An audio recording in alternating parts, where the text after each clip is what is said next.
everyone, welcome back to my channel. Today's video is going to be my monthly first impression and it's going to be on a cushion foundation. I recently came back from Asia, particularly Hong Kong, and actually I picked up one of these. It's the Maybelline Super Cushion Ultra Cover Cushion. Basically, I bought this at Watson's, so it's basically kind of like their Shoppers Drug Mart or London Drugs that we have here in Canada. So it's like a drugstore, and I walked in and I picked up one of these. It worked out to be about, I think it was like 20 something dollars Canadian. So you might think, oh wow, it's not as affordable as you think it would be, but I really like, the brand. I've tried out previously years ago a Maybelline branded cushion foundation as well, and it wasn't bad. So I thought, you know what, this is probably like an improved version or a different type anyway, so might as well pick it up and try it out, right? I probably did a first impression on that one as well, so I'll probably link it in the description box down below so you guys can see the difference in my opinions or whatnot. I know for sure the packaging is different, so that's already one difference. Anyhow, so I picked up the natural beige one. So this is how it looks like. So definitely packaging is already really different. It's quite compact, I would say. It has a glossy feel to the top of it, but it is completely black, as you can tell, with a, I guess, what do you call this? Like a beige metallic lining. Plastic all the way, and of course there is a mirror on one side, cushion on the other. So I'm gonna have you zoom in to see, I guess, my flaws and see if this cushion foundation can cover that up. So now that you are up close, you can tell I did my eyes, I did my eyebrows, and I did my lips, but I did nothing over here. And as you can tell, I've got some problematic skin going on, so I'm hoping this cushion foundation actually does the job. So this is how it looks like. It's a really interesting. It's a lot smaller than expected because normally when I stick in 3 fingers it should be fine, but I feel quite tight. And of course there is a film on there, so I'm just gonna lift it up. Okay, as you guys can tell, it's saturated. Hopefully this is the right shade for me. I believe there were 2 other ones or a few others to choose from. I always choose natural beige because I always find that suits my skin the best, but sometimes some lines that are natural beige are lighter or darker than others. Push it down once, lightly. Ooh, okay. And let's see how it looks. Ooh, it's quite light. I don't think this is my shade. Yeah, you guys can probably somewhat tell that I do have a bit of, my skin tone is definitely lighter than this, or sorry, darker than this, this shade.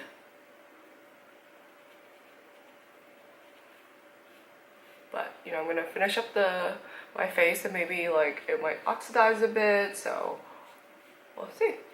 So basically this is like first layer. It did cover up a lot of the whiteness. I'm just gonna go on into a second layer and see if I can cover it up a little bit more. See if it's actually like buildable. It's definitely buildable, but it looks really cakey. Hopefully it actually oxidizes a bit, and so it's not that much of a white cast. As you can tell, it's like completely different in terms of my skin tone. I'm gonna try it out anyways for the formula, and of course check in with you guys midway and probably check in with you guys at the end of the day to give you guys my final thoughts. Currently right now it is 11:30. I know I started off my day a little bit later, but I'll probably check in sometime in the afternoon with you. Alright, so I am back to check in midway. Currently right now it is 2:53, so I've had on this foundation for, I would say, about 3.5 hours. Let me zoom in to show you guys how it still looks. So now that you guys are up close, I don't know if you guys can tell, of course this side, a bit of it where I had flaws, it seems like it's slightly coming off already. As you can tell, it didn't really oxidize a whole lot, but it still looks a little bit better. But as you can tell, the foundation itself, the cushion foundation, is still a lot lighter than my natural skin tone. But in natural lighting, like not on camera, it does look a little bit better. It did oxidize a little bit where it kind of helped with the color. It's not as this bright white cast kind of shade. This area right here, as you can tell, like some of the makeup has been coming off. After I got off the camera, I noticed that the foundation alone already seeped into areas like this, like anywhere where I have cracks or dry patches. It looks very cakey already. And I rubbed my nose a few times, so a bit of it has come off, like in this area. But so far I haven't seen like a whole lot of oil, like my natural oil, seeping out just yet. Anyhow, I will check in with you guys, I guess towards the end of the day, and give you guys my final thoughts. Alright, now so it's currently 6:07. I've had on this foundation on my face for about 6.5 hours, and I'm ready to end the night, you know, go make some dinner and, you know, just enjoy the night by watching TV. So I want to wipe this off. So prior to doing that, I wanted to show you guys how it looks like after 6.5 hours on my face, and at the same time give you guys my final thoughts. So let me zoom in. So now that you guys are up close, it doesn't look a whole lot different from, you know, 3 hours ago when I checked in at almost 3 o'clock. I would say like the crevices here, of course, it seeped right in, so any dry patches is quite visible. Areas where I have like, you know, zits or acne breakouts, it feels like you can see it a lot more right now, maybe because it's rubbing off. Maybe those areas are just like a little bit more oilier. I did run out to do some errands, so I did leave this house, and coming back I did blow my nose, so a lot of that part basically came off. So my final thoughts on this is I was really hoping that this was going to replace the Maybelline Dream Cushion that I was able to get here before it got discontinued at my local drugstore. I was really hoping that this would work out, but unfortunately it did not. With that being said, I'm looking at the back right now, and you know, it seems to be maybe a Japanese version because there's a lot of Japanese words on it. With that being said, on the box there is English, and it states basically what it does. It's basically an upgraded formula with higher amounts of coverage ingredients.